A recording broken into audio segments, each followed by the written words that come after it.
সর্বত্র নেক আমল কিছু করছে, বিড়ি একটা কিনে একাই খায় নাই, দুই বন্ধুকে ভাগ দিছে। এই নেক আমল নিয়ে যদি কবরে যায় ওই দিন আটকায় যেতে হবে। আল্লাহ এই জন্য বলছেন ওই দিন যাওয়ার পরে তুমি যেন না আফসোস করো, এই জন্য হিসাব করে আল্লাহর কাছে হাজির হও। ঠিক না? কেউ বাইরে এটা করে এক দলের বর্ণনা। এবার চলেন দুই নম্বর দল।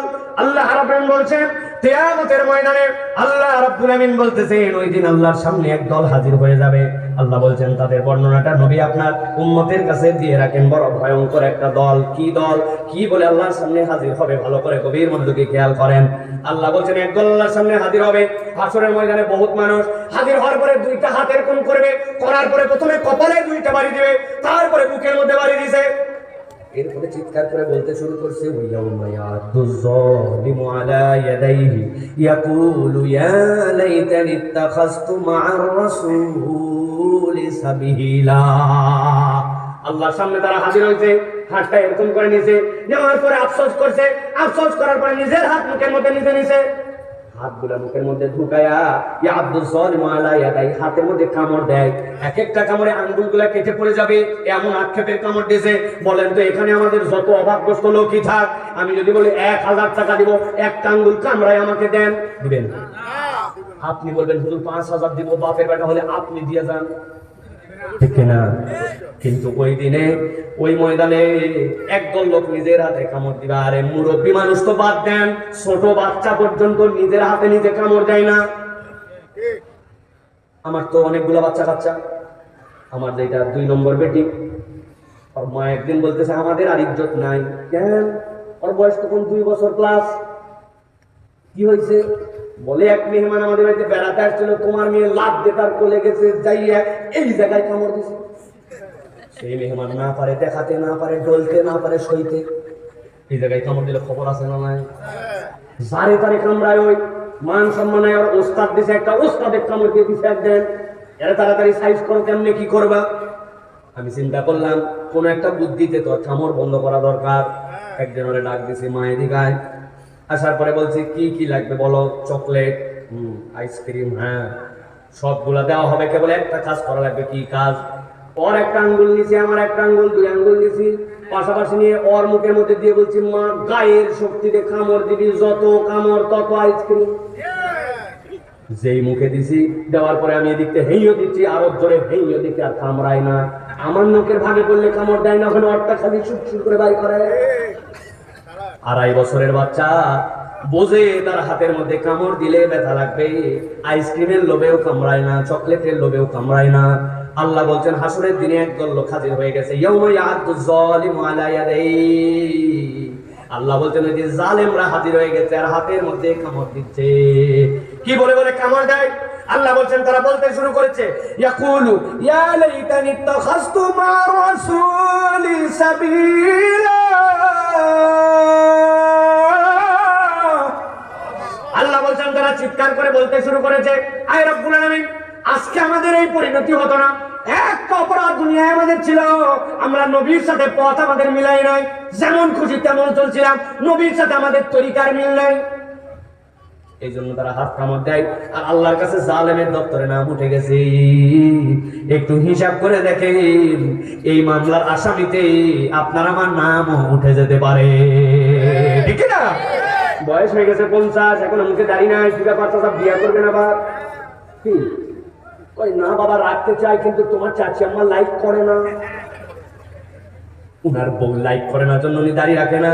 এরকম কতগুলা মহিলা মার্কা মরদ আছে না নাই? কথা বলতে আছে না নাই? আসলে কোনো সমস্যা নাই, নবীর সুন্নাতের তোয়াক্কাও করে না, নিজের মন পছন্দ জীবন চালায়। তাছাড়া পুরুষ মানুষ দাড়ি রাখবে কি রাখবে না এটা কি মহিলার কাছে সিদ্ধান্ত না লাগবে? ব্যাকল কোথাকার। তোমার হাতের নিচে পশম ওঠে না, ওঠে না? কথা বলেন। তোমার নাভির নিচে পশম ওঠে না, ওঠে না? এইগুলা কাটা লাগবে কি লাগবে না? ইসলাম বলছে কিনা? ইসলাম বলছে কোনটা উঠবে আর কোনটা কাটা লাগবে। তো তোমার যেটা কাটা লাগবে সেটা তোমার হুঁশ নাই, আর যেটা রাখা লাগবে সেটা তুমি উল্টা পাল্টা করো। ব্যাপার কি? তোমার মহিলা ক্যারেক্টার কেন, ঠিক কিনা? কোথাকার কোন মহিলা যদি আমাকে 1 লাখ টাকা পাঠাই দিয়ে বলতো হুজুর একটু দোয়া করেন, আপনাদের দাড়ি দেখতে আমাদের কলজা জুড়ায় যায়, আল্লাহ যেন আমার একটু দাড়ি উঠায়। মসজিদের পাড়ার মাহফিলে আমরা দোয়া করছি, আল্লাহ এক বনে 1 লাখ টাকা দিয়েছিলাম না, এত হাজার হাজার মানুষ দিয়ে আল্লাহ আমি মুসাফির তোমার কাছে ফরিয়াদ করলাম, আমার বোনের মুখে তুমি দাড়ি উঠাইয়া দাম হবে 2 লাখ দিলে হবে? তাহলে যেই মহিলার এই কবিয়ত নাই, দাড়ি উঠবে না, ওই মহিলা কামনা করলেও পায় না। আর আল্লাহ আপনার দেওয়ার পরে আপনি কোন আমার বয়স হয় নাই, দেখতে আনস্মার্ট লাগে, পছন্দ হয় না। আপনি যদি দাড়ি রাখাকে আনস্মার্ট বলেন, আপনি ওয়াইন্নাকা আলা খুলুকিন আযীম, নবীর উপরে আপনি কালিমা লাগাই দিয়েছেন, আল্লাহর নবীকে আপনি অপছন্দ করে ফেলছেন, এই কথা বুঝে বললে আপনার ঈমান চলে যেতে পারে। বুঝ করে কথা বলেন, আপনার ঈমান চলে যেতে পারে। ঢাকায় নাকি এক শিক্ষক এক ছাত্রকে বলছিল, দাড়িটা তার এরকম এদিক নাই ওদিক নাই, খালি কত মানুষের আছে না এদিক খালি। আপনার এলাকায় রাম ছাগল আছে না, ছাগলের দাড়ি হয় না। ওকে দেখে বলছে, তোকে দেখতে তো ছাগল ছাগল লাগে। নবীর দাড়িকে নিয়ে কটাক্ষ করছে, কিন্তু ছেলে বড় স্মার্ট। ছেলে বলছে, sir you are absolutely right, আপনি যা বলছেন কথাই 100 ভাগ ঠিক। স্যার তো ঘাবড়ায় গেছে, আমি চেতানোর জন্য বললাম, এই বেটা উল্টা কথা বলে। বলছে, স্যার আপনি একটুকু ভুল বলেন নাই, আমি নিজেও দেখছি আমার এলাকায় অনেক ছাগলের দাড়ি আমার মতো। আমার তাই তো আপনি বলছেন, রাগ করবো কেন, তবে সাহস দিলে আপনাকে একটা কথা বলতে চাই স্যার। বল বল বাবা বল। বলছে, স্যার আমার দাড়ি এরকম জন্য আমাকে দেখতে ছাগল ছাগল লাগে, তবে আপনার চেহারার দিকে আমি যতবার তাকাই আপনাকে দেখলে কুত্তা কুত্তা লাগে। আপনার এলাকায় কুত্তার দাড়ি উঠে তো? আমার কোনো কিছু বলার নাই, আমার বড় রাগ করলে করেন। কিয়ামতের দিন আল্লাহ রাব্বুল আলামিন বলতেছেন, সূরা ফুরকান 27 নম্বর আয়াত, ওই দিন যাওয়ার পরে বলবে, ইয়াউমা ইয়াদু যালিমু আলা ইয়াদাই ওয়া ইয়াকুলু ইয়া লাইতানি ইত্তাখাযতু মা'আর রাসূলি সাবিলা। আমি আল্লাহ নবীর তরিকা বুঝছিলাম, বোঝার পরেও নেই নাই। আজকে নবীর তরিকা না নেওয়ার কারণে আমার এই পরিণতি। হাত কামড়ায় ওই দিন কুল হবে না, লাভ হবে না। তাদের দাঁড়িয়ে আছে, তারা খুশি হয়ে গেছে, যাক বেঁচে গেলাম। কিন্তু উনি যে আল খেলে জমি, এটা কোন আল্লাহ নবীর তরিকা? জমিতে কোপায় আগা, আপনি জমি আগান আছে, তারা কারা হাত তোলেন দেখি। আপনি আপনার ছেলে মেয়ের জমির মধ্যে বেইনসাফ করে দিলেন, অথচ মুরব্বী হয়ে গেলেন। আপনার বাপ বলে গিয়েছিল, তুই আমার বড় বেটা, তুই আমার ছেলে মেয়েদের মধ্যে ভাই বোনের মধ্যে জমি ঠিকঠাক মতো বন্টন করে দিস। আজ পর্যন্ত বোনের জমি হক মতো আদায় করে নাই। উনার মরার বয়স হয়ে গেছে, এত বড় দাড়ি, কাজ হবে তো? বাটাম ঝরঝরা করে দিল একবারে। বিদেশে আমার শ্রমিকরা কামাই করলো, আর ওই টাকা আপনার দেশে প্রেরণ করে দিল। প্রেরণ করে দেওয়ার পরে এক শ্রেণীর লোক ওই টাকা নিয়ে আবার বিদেশ চলে গেল। ওই বিদেশে যাওয়ার পরে বাড়ি গাড়ি বানালো। আজকে ভিডিও দেখতেছি, একটা জানোয়ারের বাচ্চা, জানোয়ার এক এক দিন নাকি 70-80 রাকাত করে তাহাজ্জুদ করতো, আর শয়তানি উস্কাই দিত মানুষকে, বলতো খেলা হবে খেলা হবে। আজকে তার কর্মচারীরা, তার অধীনস্থরা, তার পার্টির লোকেরা আজকে ফাঁসে গেছে, আর উনি যায় বিদেশে গাড়ি চালায়, মনে করছে পার পেয়ে গেছি। এই দিন দিন নয়, আরো দিন আছে, ঠিক না? রাস্তাঘাট খাইয়ে ফেলছে, ব্রিজ কালভার্ট খাইয়ে ফেলছে, দেশের টাকা বিদেশে পাচার করে দিছে, ধরা পড়ে নাই, চিন্তা করছে বাইচা গেছে, তাই না?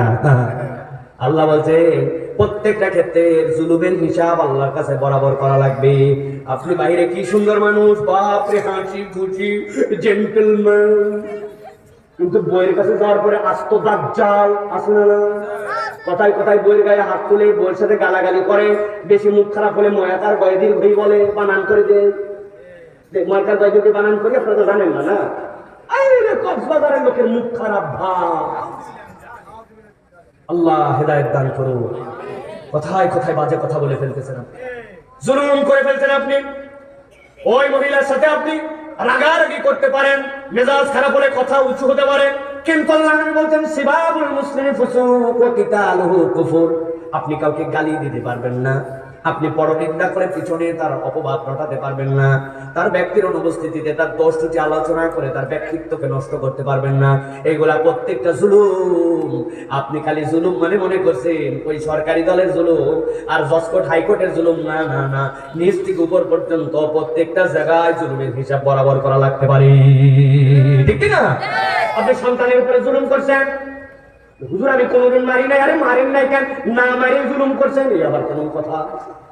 আপনার সন্তান একদিন সকালবেলা প্রাইভেটে যায় না, 8টার দিকে বাপ আর মা মিলে ধোলাই দিচ্ছে, পাশের বাসার থেকে বলছে মারো না এত মারতে হয় না, মারবো না মানে গণিত বুঝেন একটা টিচার পাওয়া যায় না, আমিরাবাদের সেরা টিচারকে দিচ্ছে, মাসে মাত্র 8 দিন পড়ায় 2000 টাকা বদমাইশ, 8টার সময় ঘুম ভাঙে না,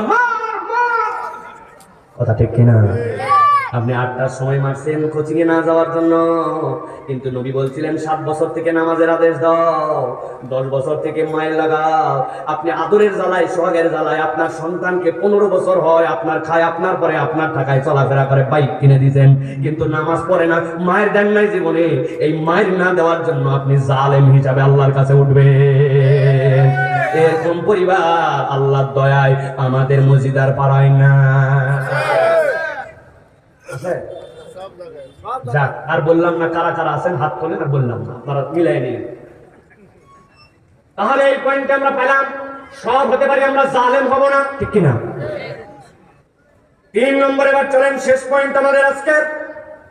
আল্লাহ রাব্বুল আলামিন বলতেছেন কিয়ামতের ময়দানে একদল লোক আল্লাহ রাব্বুল আলামিনের সামনে এসে হাজির হয়ে যাবে। গভীর মনোযোগ তরুণেরা, যুবকেরা, আমি যেখানে চোখ দিয়ে তাকাই এখন যা দেখতে পাচ্ছি সবগুলা কেবল তরুণ আর যুবক দেখতে পাচ্ছি। সুবহানাল্লাহ, ইয়াংরা হাজির হয়ে গেছে, আপনি পিছনে দেখতে পাচ্ছেন না, জন্য বুঝতেছেন না, মাঠে জায়গা নাই, সবগুলা ছুটে এসে পঙ্গপালের মতো বসে গেছে। তরুণেরা ও আমার ইয়াং ম্যানেরা, দেখতে আমাকে ছোট মনে হলেও আমার মনে হয় আমি তোমাদের থেকে বয়স পার করে আসছি। ভাই, ইউনিভার্সিটি শেষ করছি, ইউনিভার্সিটি শেষ করার পরে এমফিল করছি, পিএইচডি করছি, বয়স তো একটা পার হয়েছে, দেখতে দেখতে 4 সন্তানের বাপ হয়েছি, 40-এ ধাক্কা মারার বয়স হয়ে গেছে।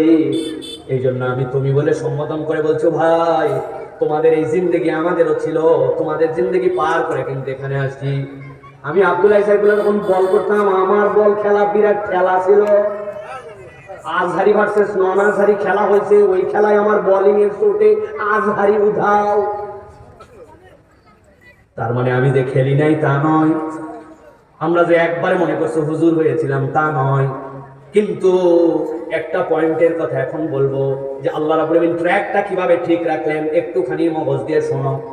আল্লাহ কোরআনুল কারীমের মধ্যে বলছেন হাসরের দিনে সবচেয়ে ভয়াবহ লাস্ট একটা গ্রুপ আল্লাহর সামনে হাজির হবে। গভীর মনোযোগ, আল্লাহ বলছেন তারা চিৎকার করে বলতে শুরু করবে, ইয়া ওয়াইলাতা লাইতানি লাম আত্তাকিল ফুলানান খলিলা لقد أضلني عن الذكر بعد إذ جاءني وكان الشيطان للإنسان خذولا।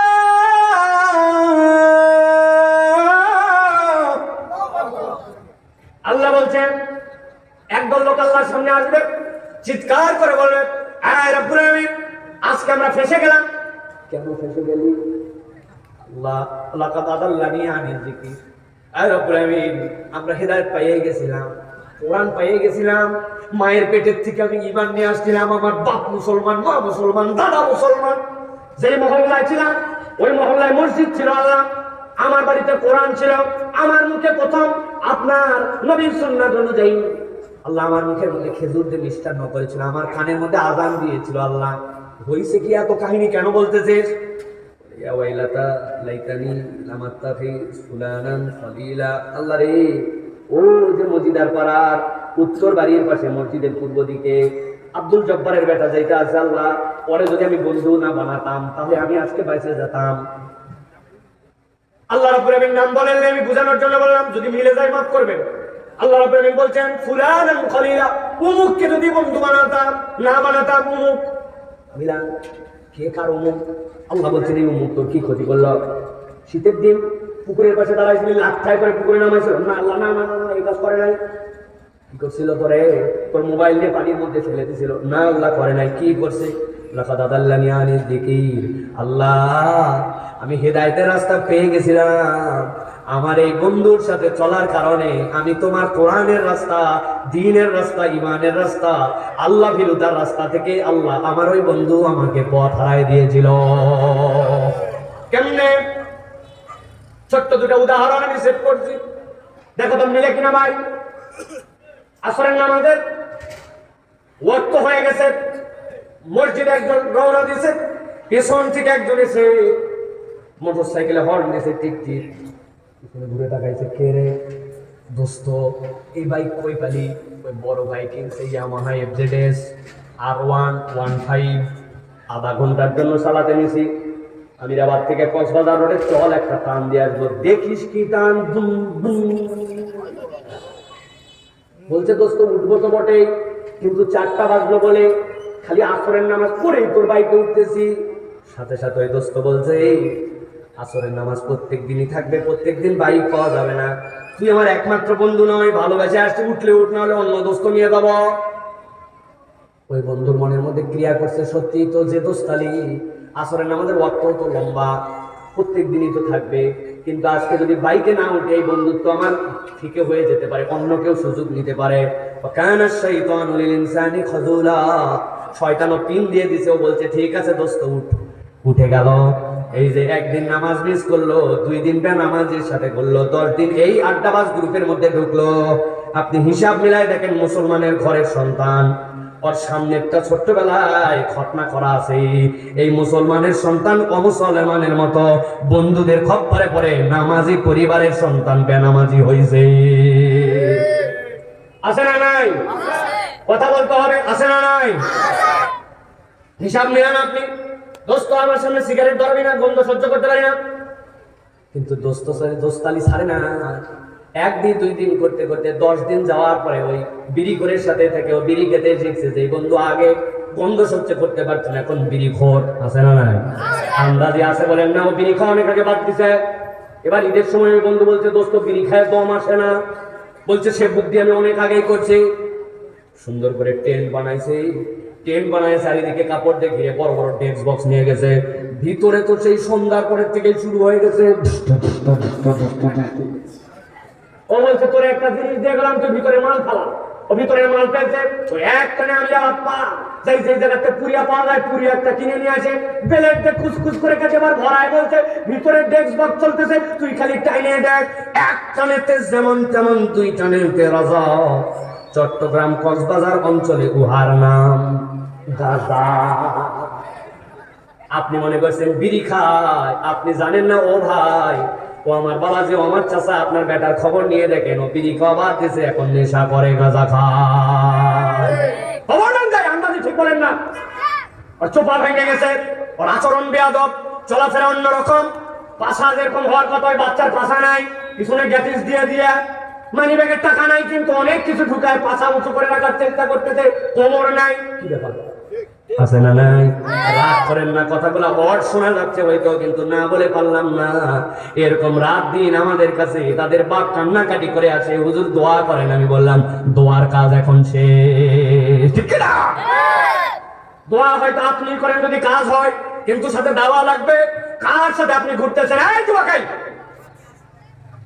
তোমার বন্ধু তোমার কাছে আসার পরে মোবাইলে লিংক শেয়ার করে, অমুক নায়িকার ফিগার কেমন, অমুক সিনেমার আপডেট কেমন, এই গানের মিউজিক কেমন।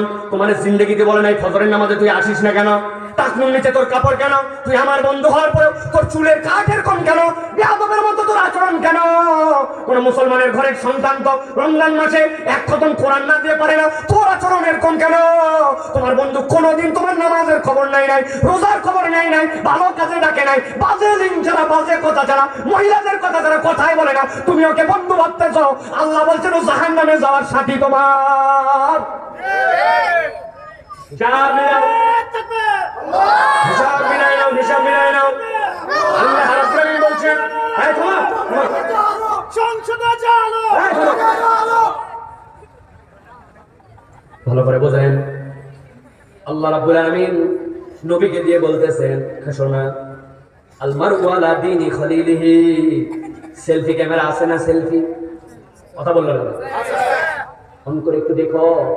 আল্লাহ নবী এই কথাই বলছেন, তোমার সেলফিতে যেরকম তুমি তোমাকে দেখতে পাও, তোমার বন্ধুত্বের মধ্যে তুমি তোমাকে দেখতে পাবা, তোমার বন্ধুর রূপে তুমি চলো। আল মারউ আলা দীনি খলিলিহি, বন্ধুর তবিয়তেই বন্ধু চলে, ঠিক না?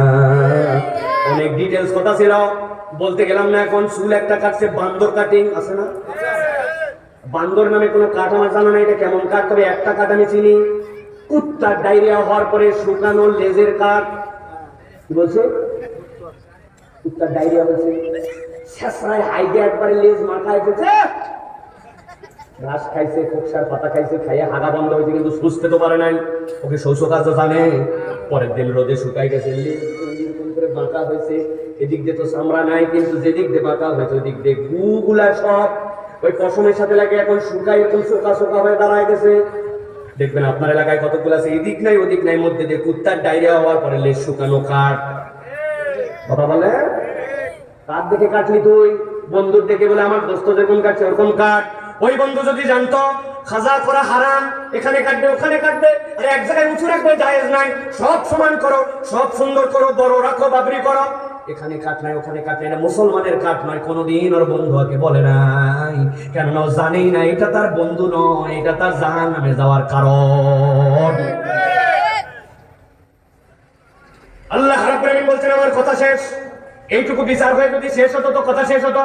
বিচার শেষ হয়ে গেছে, নবীজি আবার হাজির হয়ে গেছেন, মনে আছে? নবীজি বসে আছেন, সব দেখতেছেন, মনে আছে তো? লাস্ট লাইন মতো আছে তো? قال الرسول يا رب إن قوم اتخذوا هذا القرآن مهجورا। নবীজি বলছেন আল্লাহ বিচার তো শেষ করে দিলে হবে না, আমার একটা কথা আছে। নবীজি দাঁড়া গেছেন এবার, ইন্না কওমি ইত্তাখাযু হাযাল কুরআনা মাহজুরা।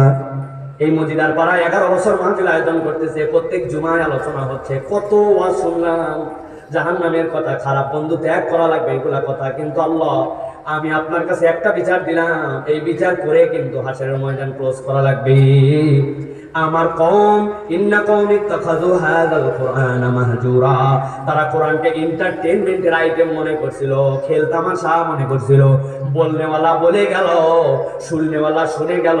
আগেও বেনামাজি, নামাজের পরে মাহফিলের পরেও বেনামাজি, আগেও বিড়িখোর, মাহফিলের পরেও বিড়িখোর, আগেও সুদখোর, মাহফিলের পরেও সুদখোর, আগেও বেপরদা, মাহফিলের পরেও বেপরদা, আগেও দাড়ি নাই, মাহফিলের পরেও দাড়ি নাই। আল্লাহ নবী বলছেন আমি ওই দিন দাঁড়ায় যাব হিসাব বরাবর করার জন্য, এই কোরআনকে কেন খেল তামাশা বানাইছিলা? একটু মাথা খাটায় বলেন, যেই নবীর সুপারিশ ছাড়া বাঁচার উপায় থাকবে না, ওই নবী যদি আপনার আমার বিপক্ষে চলে যায়, বাঁচার কি শেষ ভরসাও থাকবে? থাকবে? তাহলে পরিবর্তন হওয়া লাগবে, নিজের জীবনকে ভিন্ন দিকে রাঙাতে হবে। কাবা শরীফের ইমামের একটা প্রশ্ন উত্তর দিয়ে শেষ করে দেই। কাবার ইমামকে জিজ্ঞাসা করা হয়েছিল, সাহেব বলেন তো বন্ধুর পরিচয় কি? তিনি দুইটা জুমলায় উত্তর দিয়েছেন, তোমার বন্ধু সে যার কাছে গেলে তোমার গুনাহ করতে লজ্জা লাগে, ভালো কাজ করতে আগ্রহ জাগে। বলেন তো কি বলছি? যার কাছে গেলে তোমার গুনাহ করতে লজ্জা লাগে, ভালো কাজ করতে আগ্রহ জাগে, সে তোমার বন্ধু। বাপের কাছে যে কাজ করতে পারে না, মায়ের কাছে, বড় ভাইয়ের কাছে, শিক্ষকের কাছে, ওই গুনাহ বন্ধুর সাথে করে, দুইজন একসাথে করে, তাহলে ওটা তোমার বন্ধু নয়, এটা তোমার শত্রু, তুমি চিনতে পারো না। ঠিক কি না? পরিবর্তন হতে হবে। মুরব্বীরা খালি ঠিক ঠিক করেন না, আপনাদেরকে বললে আপনারা বড় বড় ওয়াজ করেন, লোক না আগে ভালো ছিল এখন সব খারাপ হয়ে গেছে। ফাউল কথাটা বলবেন না। আপনি ভালো হলেই আরেকজন আপনারা খুঁজে পায়, নিজে ভালো হবে না, কিন্তু খালি বলে সমাজ খারাপ হয়ে গেছে। আমাদেরকে আগে ভালো হতে হবে, আমি ভালো হলেই তো একজন বন্ধু আমাকে খুঁজে পায়। ঠিক না? আমি পরিবর্তন হই। আল্লাহ আমাদেরকে তৌফিক দান করেন। দুই লেয়ারে আপনাদের কাছে কথা বলেছি, আশা করি আপনাদের কাছে মনে থাকবে। আল্লাহ রাজ্জাকের পরিচয় বোঝানোর জন্য 4টা আয়াতে কারিমা বলেছিলাম। ওই কোরআনের সাথে সম্পৃক্ত হলে রব্বুল আলামিন আপনার আমার তাকদীর পরিবর্তন করে দিতে পারেন, এই চ্যালেঞ্জ দিয়েছেন আল্লাহ। ঠিক কি না? অতএব খালি শুনলেই হবে না, কোরআন অনুযায়ী জীবন গঠন করা, দেশ চালানো, বিশ্ব চালানো, এই আপনার জীবনের ভীষণ হবে এটা, যেন আমরা এই দিকে আমাদের জীবনকে আগায় নিতে পারি। 2 নম্বরে আপনাদের কাছে বলেছি কিয়ামতের দিনে 3টা পরিস্থিতিতে 6 ধরনের ব্যারামের কথা। আল্লাহর আয়াত মানছি, ইচ্ছা মতো মানি নাই, ইচ্ছা মতো মুমিন ঠিক মতো হই নাই, আমল ঠিক মতো করে যাই নাই, তারপরে আমরা জালেমের দপ্তরে নিজের নাম উঠাই গেছি, কোরআনকে খেলতামাশা হিসেবে গ্রহণ করছি, বন্ধু যারে তারে মনে করছি, দোস্ত আর দোস্ত না, যেটা বেনামাজি, যেটা তোমাকে দিনের দিকে ডাকে না, বিড়িখোর, যেটা আল্লাহ রাসূলের কথা বলে না, যেটা বাজে মহিলাদের চর্চা করায়, যেটা গান বাদ্য পছন্দ করে, টাকনুর নিচে কাপড় পরে, দাড়ি শেভ করে ঘুরে বেড়ায়, উল্টা পাল্টা চুল কাটে, বাপ মার সাথে সম্পর্ক ভালো না, কোরআনের সাথে তার সম্পর্ক নাই, পোশাক পরিচ্ছদের সাথে ইসলামের সম্পর্ক নাই, ওটা আর যাই হোক তোমার বন্ধু হতে পারে না। বন্ধুর সংজ্ঞা খাবার ইমাম অনুযায়ী চলতে হবে, যাকে দেখলে পাপ করতে পারি না, ভালো কাজের আগ্রহ থাকে, ওইটাই আমার দোস্ত। ঠিক আছে তো ইনশাআল্লাহ? হ্যাঁ, দামা ইনদি ওয়াল ইলমু ইনদাল্লাহ। দোয়া চাই আপনাদের কাছে, ছোট ভাইয়েরা যে আয়োজন করেছে তাদের আয়োজনকে আল্লাহ যেন কবুল করেন, প্রবাসীরা সহযোগিতা করেছে আল্লাহ তাদেরকে যেন কবুল করেন। আমাদের মুরব্বীরা যারা এসেছেন, তরুণরা এসেছেন, সকলকে আল্লাহ, এই সংগঠনের সাথে যারা জড়িত তাদেরকে যেন আল্লাহ কবুল। আমি অনেক শারীরিকভাবে অসুস্থ, তারপরে আপনাদের কাছে এসেছি। এটা বলার জন্য বলা নয়, আপনারা একটু খাস করে আমার জন্য দোয়া করবেন। কিডনির একটা অপারেশনের কারণে এইভাবে বসে থাকা আমার জন্য কঠিনভাবে নিষেধ। প্রত্যেকবার বসার পরে এরকম করে ব্লিডিং প্রস্রাব হয়, কিন্তু এই ভাইদের সাথে কথা দেওয়ার পর যদি না আসি, এই জন্য অনেক কষ্টের। এই জন্য আপনারা যদি একটু দোয়া করেন, আল্লাহ কার দোয়া কবুল করে নেবেন ইনশাআল্লাহ। আমরা সকলের জন্য দোয়া করি, আল্লাহুম্মা আমিন।